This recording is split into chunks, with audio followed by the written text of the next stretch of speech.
quand on a des politiques qui continuent à répéter en boucle des choses fausses pour faire peur aux gens, que le glyphosate donne le cancer, que tous les PFAS sont dangereux pour la santé, alors que ce n'est pas vrai, ça, c'est une forme de désinformation.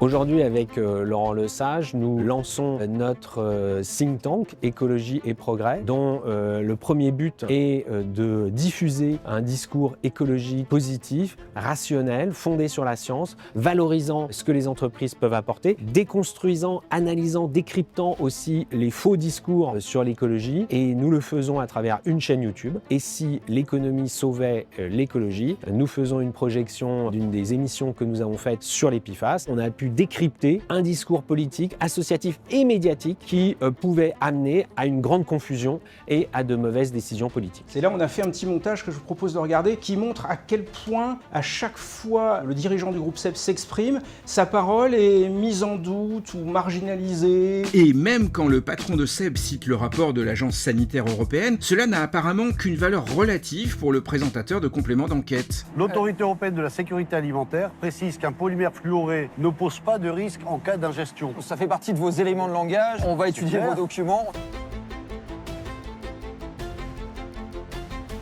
J'ai trouvé le documentaire assez exceptionnel. Il interroge l'économie au service d'une cause qui est l'écologie.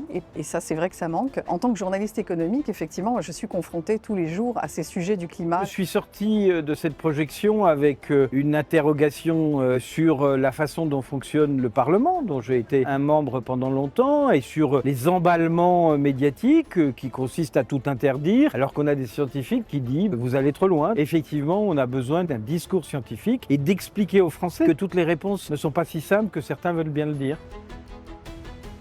Aujourd'hui, on a, François de Rugy et moi-même, envie qu'un certain nombre de gens à qui on va présenter notre dernière émission sur les PFAS puissent comprendre notre démarche. Notre démarche, c'est réconcilier quelque part l'économie et l'écologie. Ces dernières années, c'était un peu l'écologie quoi qu'il en coûte, parce qu'il y a effectivement une urgence. Mais pour autant, ça ne veut pas dire que l'écologie, ou en tout cas le mouvement écologiste ou l'écologie politique, nous dit forcément toujours une vérité scientifique avérée. Donc nous, on veut remettre l'église au centre du village, en fait. On ne financera pas la transition écologique sans l'économie. Donc si on joue la décroissance et une écologie totalement pure, et si on veut être en France les puristes de l'écologie, on va jouer contre notre camp, contre notre pays, contre notre industrie, contre notre économie. Et à partir de là, de toute façon, on tirera contre notre camp sur le plan écologique également.